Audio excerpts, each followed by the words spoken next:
Welcome everyone to Male Fuzz TV. I am Peter, that is Tara, and we talk about TV shows here. The year is 2022, and the name of the show is Babylon 5. This is Season 5, Episode 11. It is called Phoenix Rising. So full spoilers for the episode, and the telepath crisis comes to a head. It's very much kind of like a... I don't know if there was a break after this episode, but it very much feels like a mid-season finale. But Babylon 5 does that a lot, so I guess I shouldn't be surprised that it has this kind of finale feeling in the middle. But Bester brings in the Psychor troops. He's wanting to make a move on Byron. The external group of telepaths that are roaming around the station and being more violent start going up a notch in their activities and leads to a big crisis. And what? I wouldn't even be that distracted by the cat. It's the look you give me, because the cat's interfering in things. That's thrown me off. As soon as you hit record, Damn Gus it, wants Gus. to be involved. Yeah. Don't show them your bunghole, Gus. I hope everyone enjoyed the cat ass on this week's review. Tara, what did you think of Phoenix Rising? I thought this was a very good episode. I enjoyed the interactions between Bester and Garibaldi quite a bit, and yeah, I like the telepath stuff that happened. Pretty good episode, I thought. Yeah, I like this episode quite a bit as well. But the only real exception probably being Byron's like monologue to Lita right before the end. Maybe just a bit melodramatic and too seeped He in was a the... little pushy as far as the don't look back. Yeah. Just go. I think it's also just, not only is it melodramatic in how it's written, the moment itself, but it's just that, I didn't necessarily feel their romance in the first place. So, the moment itself, because I actually thought Byron's plot this episode is the most interesting it's ever been. Like, learning about his backstory with Bester, and that he was a Psychor operative, and he was kind of like his protege at one point, and he felt guilty over being ordered to kill a bunch of mundanes. And that's why he's so anti-violence and like the way he's been ever since he showed up. I was like, okay, this is actually interesting. It almost feels like we should have maybe learned this a little bit sooner so that I could get behind kind of his motivations and goals a little bit. Because him and Bester having a history where it's not just that he's been on the run, but that they actually have a more like they were kind of friends, even brothers at one point. It's like an Anakin and Ahsoka Tano situation. Who? Actually, I don't know. I've never watched the Clone Wars. But I've heard Ahsoka Tano, isn't she the protege of Anakin and felt betrayed because he turned to the dark side? No. I don't know. Why are you asking me that? I don't know who this character is. I thought maybe it would be in your zeitgeist. I think I've heard Connor bring up the name, and I have jokingly referred to her as Ashoka Shack, because I thought that was funny. Thought that was funny, huh? Okay. Well, only because it was annoying him at the time. I mean, it wasn't funny on its own, but it was like it was pushing his buttons. Anyway, so I thought that extra layer to Byron's past was by far the most interesting thing about him, like at all. So I appreciated that. And that personal bent on their back and forth. I too also liked Bester and Garibaldi stuff. I guess we'll start with that. So there's a little lead into it where it's like, hey, Lockley, have you seen Garibaldi around since Bester's been on the station? It's like, no, not really. It's like, there's only one thing worse than Garibaldi when he's being loud, is when he's being very quiet. And then right away, he's like in Bester's quarters, he's waiting for him, he's holding a blaster to his head, and tries to get him to record a confession for everything he did to him. Bester says no. I loved how this scene was directed, actually, because Bester's like, well, I guess you're just going to have to go ahead and shoot me. He says, I believe that you really want to, you mean this. And he shuts his eyes, and the music ramps up, and then you almost get that comical thing where he opens one eye and kind of like, and then he just sort of starts talking and sitting down casually as if he was never scared. I really liked the way that played out in the sort of the up and down of that moment where, he was never worried. He knew he was safe the whole time, And the plot beat that we find out here is that he kind of programs something into Garibaldi so that he can never harm Bester. Brings up the old Asimov robot rules. Asimov, whatever. Like, I know I always add in the extra letter, alright? We've established this. I always say his name wrong. I'm surprised that you do it the same way each time. Asimov, yeah. For some reason, whenever I've seen that name, full Russian with it for some reason. Yeah. Whenever I've seen that name, the first time I saw it, I just my brain recognized it as one thing, and I've said it that way every time, even though it's wrong. I know that. Just Iksak Ashminov. Just roll with me, all right? But I thought that was the iRobot cool. Rules, right? The 3 rules of robotics or whatever that. Yeah. That robots made by humans cannot do anything to harm them. I like to think of the super secret Directive 4 from RoboCop, though. That you can't harm anyone at the head of the company. Yeah. Unless they get fired. I like that whole thing, but also, I guess I was a little bit... Bester has like a superpower, he's over level 12 of whatever Psycore levels are, right? So like, and we know that they can already make people, think things and, think there's a bomb on the other side of a room and stuff like that. So really, is Bester in any danger if somebody wants to shoot him, if he like is aware of it? Because can he just make people believe that they're not going to shoot him or they don't want to shoot him? I guess I don't really know the rules, but it kind of feels like Bester has a superpower already. Well, it's not a super. It's just the same thing that he always has. It's just telepathy. There's nothing different about it. It's just stronger. Well, yeah, but I just mean like compared to Garibaldi, it's like walking up to Superman and saying, "I'm going to shoot you now." And, sure. If he knows you're coming, yeah, he probably can just make anyone not shoot at him. But yeah. But there's an important thing here. He says there's 2 rules that he programmed into him, right? One is that he couldn't harm him, but the other one was that he couldn't do anything that would... I can't remember the exact wording. It's the same wording as the robot thing. But you can't do anything that would lead or knowingly lead to Bester's harm, which got me thinking, how far does that rule go? Like, if Garibaldi's in a room and someone else is going to shoot him, like... Does Garibaldi just compulsively, without wanting to, jump in to help Bester because he can't let him be hurt? Is that like, does it go that far? Maybe it would just be like when he's brainwashed, where we couldn't quite tell if he was doing this because he really wanted to or because of the brainwashing. Oh, there'd be no confusion. We'd know that he doesn't want to save him. Well, maybe like in his mind, it would be like he's doing it because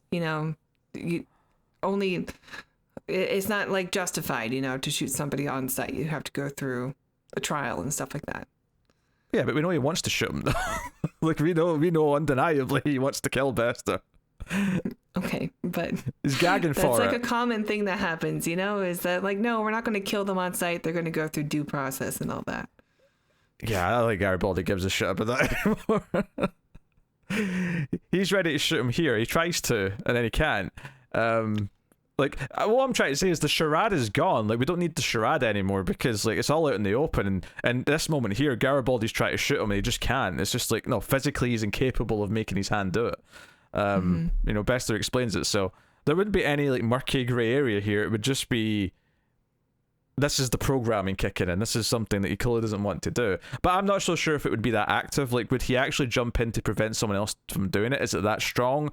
Or is it just so much that he can't ask someone else to shoot Bester? Because that's what I read. I read that as the main purpose. He can't just turn around to Sheridan. Not that Sheridan would go along with it, probably. But, like, if he turned to Sheridan and said, "Hey, Sheridan, old buddy, old pal, can you please shoot Bester?" I'm assuming he can't do that. That's what the program is going to stop him from doing. But does it go one step further? If Sheridan chooses to do it on his own, will Garibaldi just, like, an instinct, just sort of jump in and be like, "No! I want you to... Take the bullet for him. I really want you to shoot him, but I can't let you do it." So I need to knock out your hand. That's what I'm wondering. I'm wondering how far the clause goes, if you will. Is it open to interpretation in his brain, or is it, like... ironclad. I don't think we will. I don't think it's going to come up again. I mean, I could be wrong, but it feels like it's a really cool scene. What else is the season going to be about if not, like, I don't think the Bester and Sidecore stuff is done.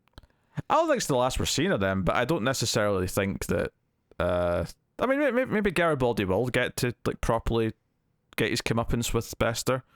In fact, maybe that will be a big part of what comes later. I don't know, but I mean, I think this plot with well, obviously the plot with Byron is done because he's dead, but like, you know, I don't know if I don't know. Yeah, maybe they will. I don't know. I think in my head I was thinking this might be one of the last times they ever see each other, and it's not necessarily going to be something we come back to. But now you've got me thinking about it. Yeah, maybe we will get some comeuppance for Bester by the end of the season, and that's one of the things that may be quite satisfying as the viewer of the show.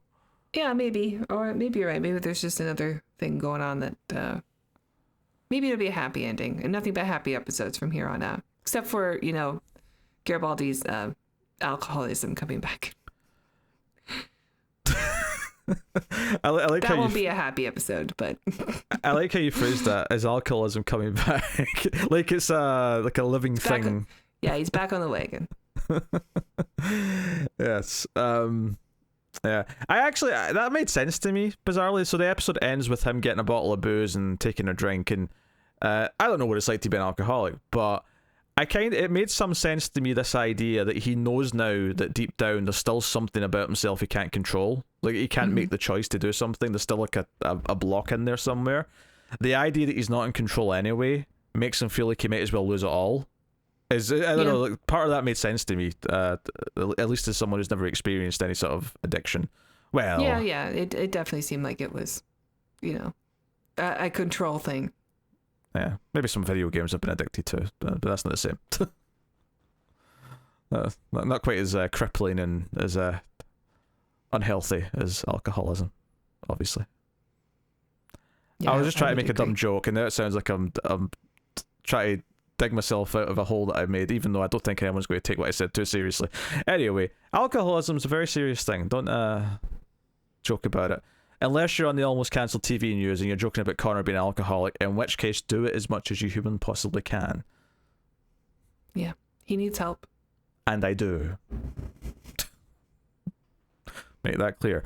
Yeah, so it's funny actually, because it's really only two scenes, this, right? It's this one big scene with Bester. Obviously Garibaldi's in some other scenes with the hostage stuff, but it's the one big scene with Bester and then just this little tag at the end of him getting the drink. And I feel like there's a lot of weight to both those scenes because of their history. Well, there's another thing that happens in the hostage situation that, you know, is, I think we've seen before. That was it. Wasn't it also a moment in the season finale of season 4? Well, tell me what it is and I'll tell you.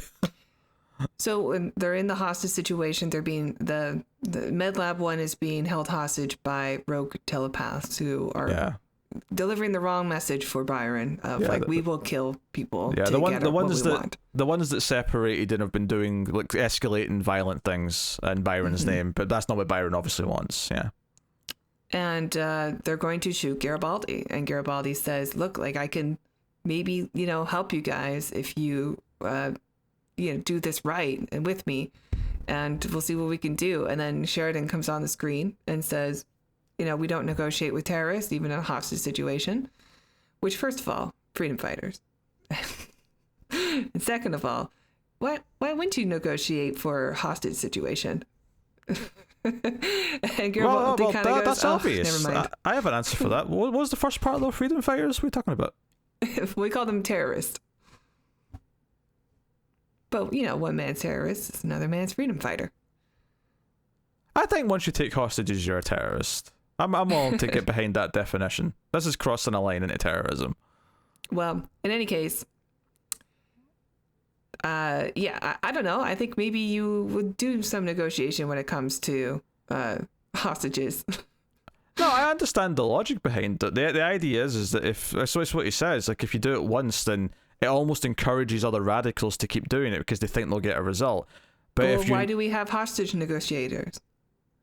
Well, because some assholes still do it, but it doesn't change the fact that it would happen more. If it actually worked and people gave in to the demands, it would happen way more often because people would think it was a valid thing that gets results. That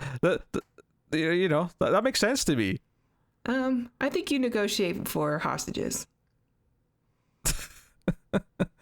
Like, I'm not saying necessarily that I believe 100% that you shouldn't. I'm just saying that I get the logic behind it. On a purely simple basis, the idea that if you never give into it, you're discouraging the notion to most people that it won't actually work because they're just never going to do it. They'll accept the loss. I understand the logic behind that as well, but like, I think when there's hostages involved, no, you negotiate with freedom fighters. Why are you on this freedom fighters thing? What are you doing? Because they're not. I mean, they don't always have to be terrorists. It's just weird. It's like you're sticking up for them. Have you not taken a poli-sci class? Never in my life. I've never even heard the phrase poli-sci class. All right. Well, in any case, I think also maybe the scene at the end with Garibaldi, with him going back to booze, is, I don't know, maybe he's a little butthurt that Sheridan wasn't willing to negotiate for him. Like, maybe he understands and it won't be a thing, but like that on top of not being in control of the situation, because Bester's always going to have the upper hand, and I think maybe there's a little bit of a betrayal. I don't think so, because I think Garibaldi knows that this is the policy and that this is ultimately what he's always going to say, I think. Mm-hmm. So I never got like a personal... I mean, obviously in the moment, because he's the one having the gun pointed at his head and like Franklin's there as well, like, I'm sure, yeah, it hurts to hear it, but I think he fundamentally knows that this is just the way it goes. Because that's why he's making that speech, when he's trying to convince them to help, or that he can help them, and say, hey, you can still get out of this without too much trouble. I can help negotiate for you. I'll help you get out of this. Like, he's making this ploy because he knows that the other ways that it ends are bad. And obviously, he's not... How much he believes he's going to be able to convince the telepaths to like stop what they're doing and turn themselves in. Yeah, it's a bit of a long shot, but that's fundamentally why he's doing it, because he knows that, on a principle level, that Sheridan and co can't just give in to this, because it sets a precedent that you don't want to set, because then you just encourage more of this down the line. So I was not expecting getting into this scene to turn into you fighting. Well, I mean, Franklin doesn't seem to be bothered by it, so maybe you're right. Because Franklin sees Sheridan at the end, doesn't even bring it up. He's just like, hey, I'm all good. He knows the score. Where's Garibaldi? He seemed a little bummed out earlier. He knows the score. Well, that's the thing. The bummed out thing, though, I think is more about Bester. It's more about the fact that he now knows that he still doesn't have full control of everything he said. I think it's 100% about that. Okay. It's this feeling of not being able to be in control, and and the whole idea of alcoholism to some extent is about not being in control, because an alcoholic, I presume, feels like they aren't in control, because they crave it so much that they need it. It's just this impulse. So, in a weird way, I actually think this telepathic implant, or whatever you want to call it, is turned into a wonderful extension of that. Like, it's turned into kind of a metaphor for alcoholism that is now marrying up to the real thing. So there's actually some really good writing logic and ideas behind that. Weird in this show. I'm just kidding. The show's obviously written very well. I feel like you just want to fight me on like everything in this review for some reason. No, I don't. I'm not trying to start a civil war here. I wasn't expecting the definition of terrorist to be disputed, but we somehow stumbled into that. It was just meant to be a joke, but for some reason you took so much offense to it. Well, yeah, the first time's fine, but you did it like 3 times. Yeah, freedom fighter. Whatever. Ongoing joke. Also, is Kira Nerys a freedom fighter or a terrorist? Who? I know you're watching Deep Space Nine. Oh, I slipped there. Oh, I don't know her last name. Okay, fair enough. Her last name is Kira. Or so I didn't know her first name then. Whatever. Nerys. I just know Kira, okay? I don't know if Odo's got any other names. I don't know if like, who else is on that show? Quark, Dax. Dax does have a first name, but I don't remember it, because there was 2 first names, because there was the previous first name. They were throwing it around a lot last episode I watched. Anyway, Yeah. Look, you've seen all 7 seasons multiple times. I've seen like 7 episodes. All right, give me a break here. Okay. Yes, the hostage situation is very good though. It's very tense. It has a lot of weight to it. The idea that Byron immediately wants to leave the hidey hole to go and diffuse the situation because he won't have violence in his name.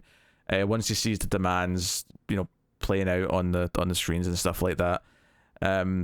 There's a lot of interesting little bits here where they do like a POV of like telepathic cam, I'll call it, where it's like the mind wandering through tunnels when Lita's looking for tunnels. Yeah, she's got like Farsight. It's some new thing where she can just like put her hand on a wall and like see through the pathway and where it leads to. Well, it's not that's just a her. New thing, right? Well, it's not just her though. Bester does it in the episode as well. Yeah, but this is a new thing that's been introduced this episode.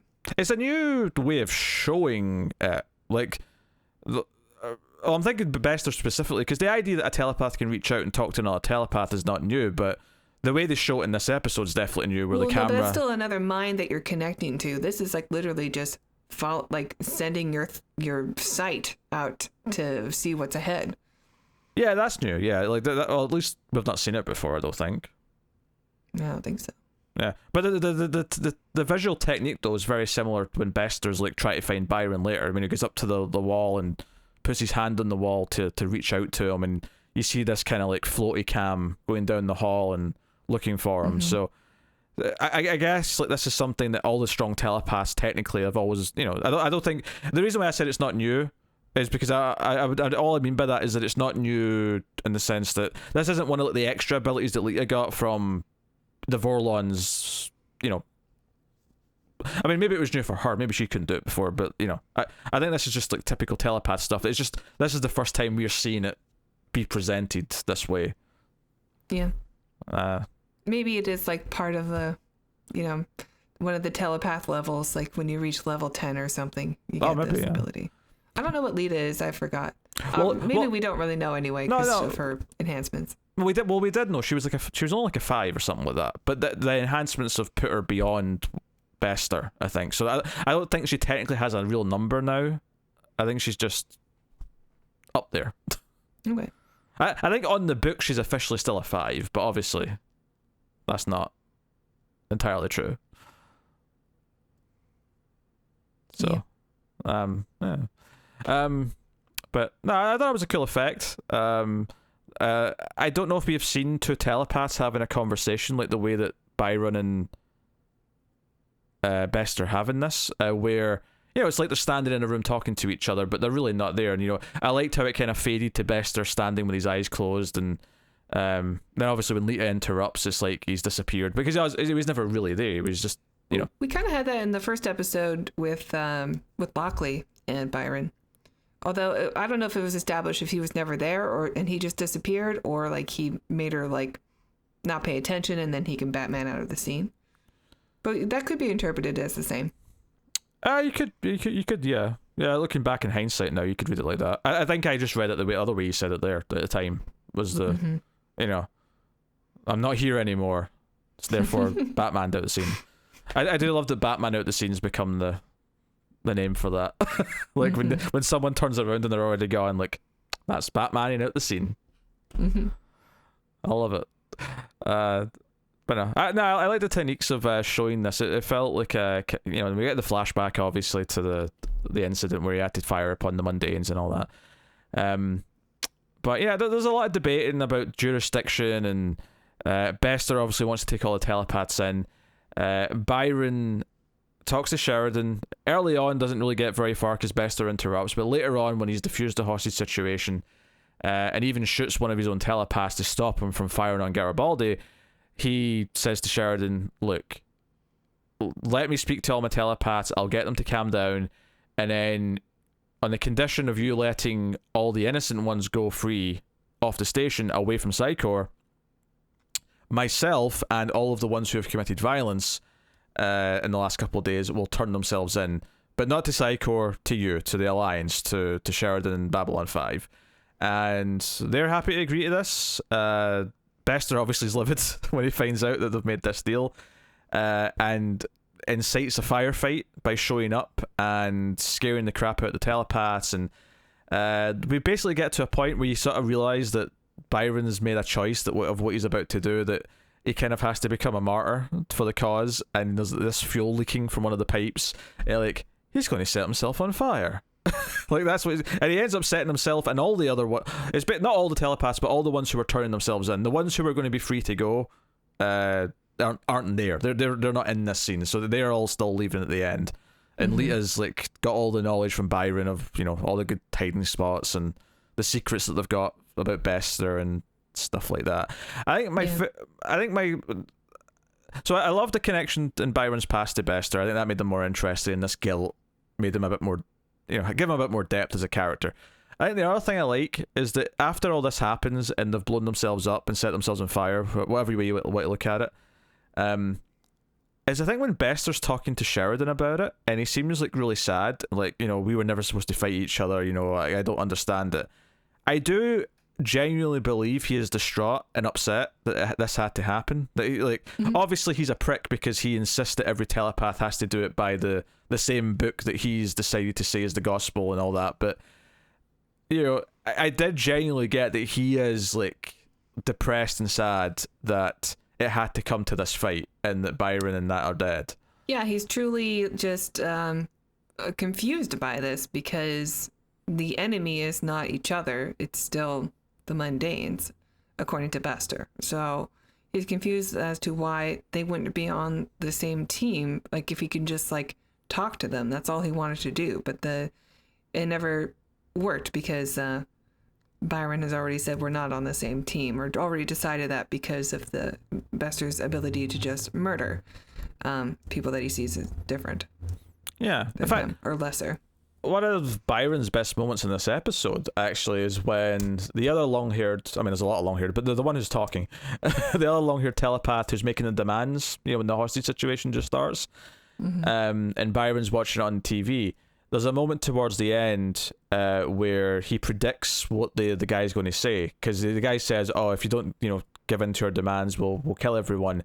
And Byron sort of jumps in and says, "And it's not a big deal for us because they're just mundane." So, you know, something to that effect. I might be paraphrasing slightly, and it's actually one of the best moments for his character because it kind of like makes you sympathize with him, that he is really genuinely not wanting to hurt any people who are not a telepath. This is not about vengeance. It's not about, you know, like he's been saying, you know, for episodes that he doesn't want to use violence and he's all about the peace. But this little moment where he recites this line, because this is exactly what Bester said to him when he made them shoot upon people. Like, they actually finally gave the character some good, you know, some meat on the bone, some good depth to really sort of understand what's making him tick and sort of root for him a little bit, because he's actually, you know, he is, I don't know, distraught's not the right word, but he is, what's a better word than sad?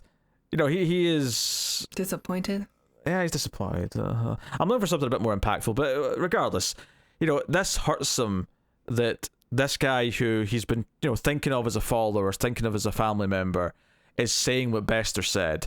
Like, he's like, shit, like that influence has gotten to him. So the fact that he wants to do something about it and that he is, you know, hell-bent on making sure that this doesn't happen actually makes us want to root for him a little bit. It could be, you could argue it's a little bit, you know, too late to make us really care about Byron in this way, because up until now he's been kind of one note. So it's just a shame they didn't give us some of this a little bit earlier, but you know, there was some stuff in this episode that I actually kind of liked what they did with the character. I mean, I am not disappointed in the character, even throughout the show. I thought he was a fine character and definitely the most interesting, you know, of the plot that's been going on in this season so far. But I do think that line is very good, and it is very much him realizing that if we allow for violence, then we're always going to be better than mundanes because we have an advantage over them, and it's just like our nature to revert back to thinking of them as lesser if we allow for violence to continue. So he has to like be around to control the narrative or be a martyr for that narrative so that, you know, everybody gets it. Yeah, and obviously you hear in the news at the end that there's attacks on the Psycor building with remember Byron being written on the walls and stuff. So it's like, oh, he's had an influence. Like people are lashing out in his name. But ideally, non-lethal or violent ways. It's just buildings, whatever. Yeah. I think the way I would describe the telepath plot for the most part, although I think it's mostly handled really well in this particular episode, is I really like the politics of the existence of the telepaths and what they mean in the larger scheme of everything. Like, okay, there's these characters who have been used as tools, they deserve something. All that stuff I really like, and the debates over what to do with them and how to respond to them, all very good. But it's the actual character himself and the way they kind of represent him as this cult. Like the two things in this episode I still didn't like that much was his melodramatic speech to Lita before he, did the whole, martyr suicide. Burning himself alive. Yeah. And the other thing is like, when they're saying goodbye before they leave. And everyone puts their hands on them as they're kissing. It was like, okay, all right, cult shit. It's like they did one kiss. It's okay. It was just one kiss and then like headbutting. Well, it's not the kiss I've got a problem. It's all the hands and everyone coming together in like a sort of kumbaya kind of thing. Other people do that during kumbaya, but you know what I mean. But it's some hippie shit. The point I'm making though is that it's not it's the individual character portrayal and character choices that weren't as good versus but the larger point of the story and the characters and what they represented was all very good. So you've got that's kind of the disconnect between the two things. But there's a lot of good still in there. It's just that and I think this episode went a long way to kind of alleviating a fair amount of those problems, even though some of those aesthetic choices, if you want to call them that, were still there. Yeah, I mean, some of them were always going to be silly from the beginning, like especially when you have all these telepaths who don't have any lines, so they're always going to come off a little bit silly, because they have to show something, but you don't want to pay them a certain amount of money, so you have to, like, they can't speak. And it does come off a bit weird, even from the first episode that they arrived. But overall, like, we see a lot of bad actors and, not some not so great characters. And I wouldn't put Byron or the actor who plays him in that category at all. Like, he's definitely better than a lot of the ones that we've gotten in the show. Yeah, You just agree to disagree. We can move on from it because because I'm not. I don't think I don't think I agree with what you just said though. I don't think I'm necessarily complaining about the actor per se. Like that's not what I'm saying. Like I guess you could say it's the performance, but I'm not saying the performance is a result of the actor's choices. I'm saying it's a result of how the character is written. The choice to make him this cult leader as opposed to just like someone who's, it's all these little choices about how to present him that I don't like. Okay. I think there's a difference there. It's not just about like the actor. If anything, the actor's fine. Like I didn't really have a problem with the actor per se. The performance, but it's not his fault that he's written to be this, Shakespeare quoting like hippie, right? That's not it. It's not on him. Yeah.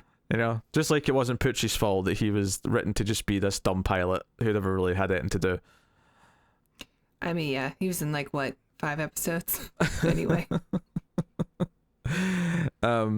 So, yeah, but that's why I'm praising some of the things in this episode, because I thought this episode actually gave him some real meat. Like it was, this is actually what drives him. This is actually what makes him who he is. Yeah, I think I'm a little bit okay with the melodrama because he knows what he's about to do, and he's gonna say goodbye to his girlfriend. So, I was okay with that. Okay. Like I say, I'm just I'm going to give the positives and negatives as I see them in each episode, and that was really my only negatives for this episode, were those two kind of points, because the actual tension of everything going on was good. The debates with Bester with the other characters was pretty solid. I loved the Garibaldi and Bester stuff. Probably my favorite stuff of the episode. And just the sense of danger with Garibaldi trying to fight back when the telepaths come in, but obviously he's hopeless because there's A, a lot of them, and B, they have telepathic powers, so good luck with that. If anything, he's getting too many hits in, you'd think they would mess with his brain quickly to get him to calm down. Yeah, maybe. But I almost thought it was going to like halfway through be like, hey, okay, how about you do me a favor? Bester's put this block in my head. Can you guys like team up and like telepathically unhinge it, please? That crossed my mind too. Yeah. Yeah. I do wonder. Here's your if, antidote. Yeah. Because he is about to ask Franklin for medical advice to see if there's any like medical way to deal with it, and Franklin never really hears. He does say telepath. Yeah. Yeah, he never quite hears what the problem is exactly. He just hears the start of it before they gets interrupted. But I'm sure that's something that'll be brought back up. But I don't think, again, just to go back to the whole like metaphor for alcoholism and connecting to that, like this idea that he thought he was okay, that whole thing with Bester was done, it was over, he was himself again, but now he's found out there's still a little part of it lingering. It's still always there. Again, kind of links up nicely with the idea of like, you know, an alcoholic's always an alcoholic. You're just a recovering alcoholic, right? Like you're not just. It's not like a couple of years later, like, well, I'm not an alcoholic anymore. That's what Dr. Drew says. You know, that's not how it works. So I think, you know, or you could look at this if you take away that part of it and just look at it as like a trauma. You know, he went through this awful thing. You know, there's always going to be part of it that's still there, even if he feels like he is better. There's always going to be that little seed of the memory of what he went through, kind of thing. So you can read it in a couple of different ways.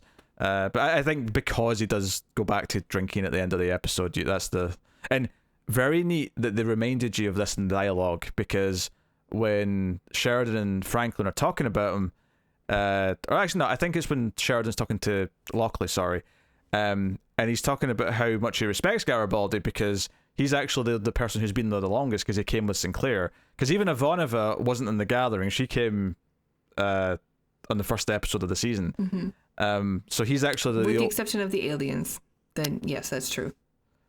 Well, yes, well, he's specifically talking about the staff. He's talking about the command. So he's the oldest person there, not in age, in terms of his length of time there. He is the most senior, though, yeah. Yeah, and you know, he survived all these things, and he specifically mentions, even when he wrestles with alcohol or whatever, and it's the sort of thing where when he does it at the end of the episode, when it's brought up and it's actually a big plot point, it's like, that was smart writing. It made a point of reminding the audience that that's part of Garibaldi's character, because we've not really talked about his alcoholism in probably like 2 seasons at this point, maybe more than that. Yeah, maybe. I don't think he's brought it up since like there was something in season 1 where it became like a thing for an episode. I think like a niece or someone it was visiting him. It was mentioned a few times in season 1, and maybe a few times in season 2 as well, but it was definitely an early show thing though, where it was brought up.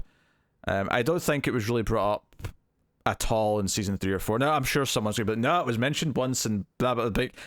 Nothing comes to mind. I mean, if we compare it to him not being in control and stuff like that, maybe we can retroactively apply it. Well, maybe that's what this whole Bester plot was all about all along. So maybe it has been there, just not overtly. Oh sure, I mean, but yeah, I don't think that's that's not. I don't think that's something like you miss now. I think now though, like the link between them is made, and whether or not it was always meant to represent that is something you can debate, and maybe something to look for in a second viewing when you're going through it and say, oh, does this still kind of work as you're watching it? This idea that he's not himself when he's drinking, so it's kind of like a different version of that where he's not himself because of this telepathic, meddling that's went on. That said, though, I mean, obviously in a very literal sense, he's obviously acting very different based on this telepathic thing versus what he'd act like when he's drunk. I'm assuming that when he gets drunk, he doesn't, spy on his friends and turn them into like Bester and so on. Very different specifics, but yeah. The comparison is definitely there in some sense. So I'd be curious to look for that on a second viewing. I didn't see if that's always there, or is it just something that's becoming a thing now because it's now this thing in hindsight that's still kind of lingering, and the comparison's a lot more, parallel, I suppose is a good word. Yep. But yeah. No. So, it was a very good episode. There was a lot of stuff to kind of dive into, a lot of good character stuff to talk about, and we'll see what comes. Obviously, this, obviously I expect there'll still be some telepath stuff, but this does feel like it's really kind of wrapped up this group of telepaths on the station crisis. It seems like most of them are going to be gone. Lita seems to be sticking around. No, she's still there. Yeah. She's not leaving, I don't think. Well, she said something like, well, everyone's getting scattered, so I didn't really think she was going to go, because she's like, oh, Byron gave me his address book before he died, telepathically. And so you all will have a safe place that you can go to separately, so it would be harder to find you. But she did say, and then tomorrow the work begins. Yeah, I never got an impression at all that she was leaving. If anything, my assumption now is that she's going to be there as like a liaison to the Alliance. Like, she's now the telepath on the inside who's going to help. She'll be the voice for them. Yeah. Yeah. Which is kind of what it felt like she always should have been, but she just wasn't really actively doing it before. But I guess this has given her this motivation to, really now she has confidence. Now she has something to fight for. Yes, the memory of Byron. Remember Byron. I mean, it's a shame they already filmed the actual finale already before they did this season, because I almost want like a joke with her and Ivanova where they're both crying over their long-haired Englishman who perished. Like Shakespeare. I'm sure she can give her a telepathic call. Maybe. Maybe they can do this thing where we never like see the other side of the conversation. We just see Alita standing there on her own, just talking with like a bucket of ice cream. Like when you get a scene when someone's on the phone but you don't hear the other person, so you just get like half the conversation. Just do that with Lita telepathically. Ivanova's got some telepathic, I mean it's a bit buried, but it's there, so maybe she can communicate, have a link, since Lita's so powerful. Do both of them need to have it though? Can a telepath call out to a mundane, and as long as the mundane's thinking an answer, they can pick it up? Maybe. I imagine for this, in my head, I'm saying that because they're so far away from each other, it would have to be two telepaths. We don't have an answer for this. No. So, I mean, it was clearly a joke from the beginning, so it's not a big deal. I know, but I need a way to wrap it up so I can move on. So I'm just, we have no resolution. So let's go on and say thank you very much for joining us, everyone. That's been our discussion of Phoenix Rising. It was a pretty good episode. I had a good time. So let us know what you thought of this episode in the comments. Like, subscribe, ding the bell for notification, all that stuff. Get us on the Twitters at @mail_Fuzz for channel updates. And of course, if you want to support the show, you can hit the super thanks button below the video. Or of course, you can go elsewhere, can't they, Tara? That's right, Peter. If you guys enjoy our reviews, please check out our Patreon page. It's patreon.com/MildFuzzTV. And if you donate as little as $3 per month, you'll get bonus episodes for other shows we do. And if you donate $5 per month, you'll get access to these Babylon 5 reviews 1 week early, 6 days worth. So head on over, check that out if it interests you. Thank you. All right, there you go. Thank you very much for watching. We always appreciate it. Keep watching Babylon 5. Just don't give away the home world.